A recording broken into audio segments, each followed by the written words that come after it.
Big bang. दोस्तों आज का हमारा टॉपिक है बिग बैंग। ये थ्योरी 1927 में पेश की गई। साइंटिस्ट का कहना है कि ये कायनात एक धमाके की सूरत में वजूद में आई। ये कायनात एक फाइनाइट गोले की सूरत में जुड़ी हुई थी और फिर एक धमाका होता है जिसे बिग बैंग कहते हैं। ये धमाका लगभग 13 अरब साल पहले होता है। कॉस्मिक कैलेंडर के मुताबिक इसकी डेट 10 जनवरी बनती है। आप जानते हैं जब धमाका होता है तो चीज़ें बिखरती हैं।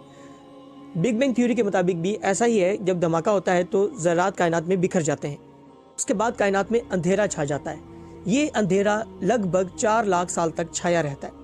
उसके बाद एक एनर्जी कायनात में नमूदार होती है और उस एनर्जी से या उस रोशनी से ये सब ज़रात जुड़ने लगते हैं और कायनात वजूद में आने लगती है। इस तरह अलग अलग प्लैनेट, सितारे और ये सब चीज़ें अपनी शेप्स में आ जाते हैं और कायनात बनती चली जाती है।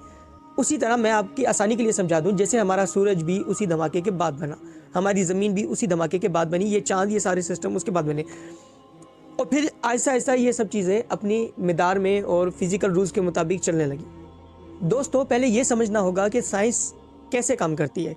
कुछ बेसिक एविडेंस के बिहाव पर साइंस एक थ्योरी पेश करती है। उस थ्योरी के ऊपर प्रैक्टिसेस की जाती हैं, तहकीक की जाती है, प्रैक्टिकल्स किए जाते हैं और वक्त के साथ साथ वो थ्योरी या तो साबित की जाती है या उसमें तब्दीलियाँ की जाती हैं। और कुरान पाक इल्म की सबसे बड़ी किताब है।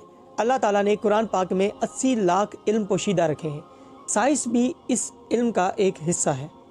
जब हम बिग बैंग को कुरान में तलाश करने की कोशिश करते हैं तो हम देखते हैं अल्लाह ताला कुरान पाक में फरमाते हैं, सूरह अंबिया आयत नंबर 30, तो जिन लोगों ने कुफ्र किया क्या उन लोगों ने नहीं देखा कि आसमान और ज़मीन जुड़े हुए थे और हमने उनको फाड़ कर जुदा किया।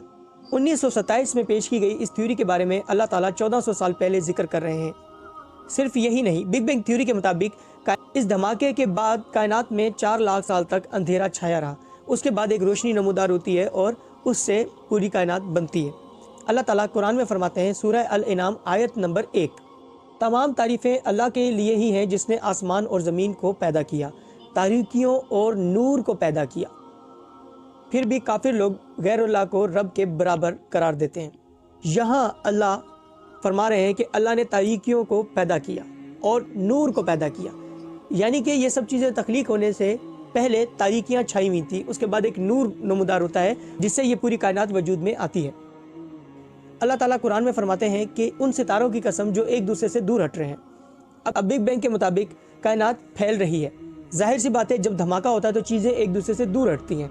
जब चीज़ें दूर हटेंगी तो फैल जाएंगी। हर सितारा एक दूसरे सितारे से किसी कदर दूर होता जाएगा और वक्त के साथ साथ ये कायनात वसी होती जाएगी। कायनात का फैलना और उसकी रफ्तार के बारे में हम अपनी किसी और वीडियो में जिक्र ज़रूर करेंगे। तो दोस्तों जिस बिग बैंग के बारे में साइंटिस्ट आज बात कर रहे हैं, अल्लाह ताला ने 1400 साल पहले हमारे सामने वो जाहिर कर दिया। साइंस का एक रूल और भी है कि जो चीज़ बनती है वो तबाह भी ज़रूर होती है। एक चीज़ जो अब तक साइंस साबित नहीं कर पाई लेकिन मैं कुरान से उसका जिक्र करना चाहूँगा। अल-इफ्तार में अल्लाह ताला फरमाते हैं, आयत नंबर 1, 2, 3 और 4, और जब आसमान फाड़ दिया जाएगा, जब सितारे झड़ जाएंगे, जब समंदर उबाल दिए जाएंगे और जब कब्रें उखाड़ दी जाएंगी। यहाँ अल्लाह ताला जिक्र कर रहे हैं क़यामत के दिन का, जब सब कुछ तबाह कर दिया जाएगा। ये दिन है क़यामत का, जिसे डूम्स डे या जजमेंट डे भी कहा जाता है। दोस्तों हमें इस बात से ये मालूम होता है कि अगर कायनात के वजूद को आज साइंस साबित कर रही है और कुरान उसका जिक्र 1400 साल पहले कर चुका है, तो यकीनन अब यही कुरान इस कायनात की तबाही का भी जिक्र कर रही है और हमें उस दिन के लिए तैयारी रखनी चाहिए। अल्लाह हमें इल्म व अदब के साथ नेक अमाल करने की भी तौफीक अता फरमाए। साइंस और इस्लाम की ऐसी इन्फॉर्मेटिव वीडियोस देखने के लिए हमारे चैनल को सब्सक्राइब कीजिए। अल्लाह हाफ़िज़।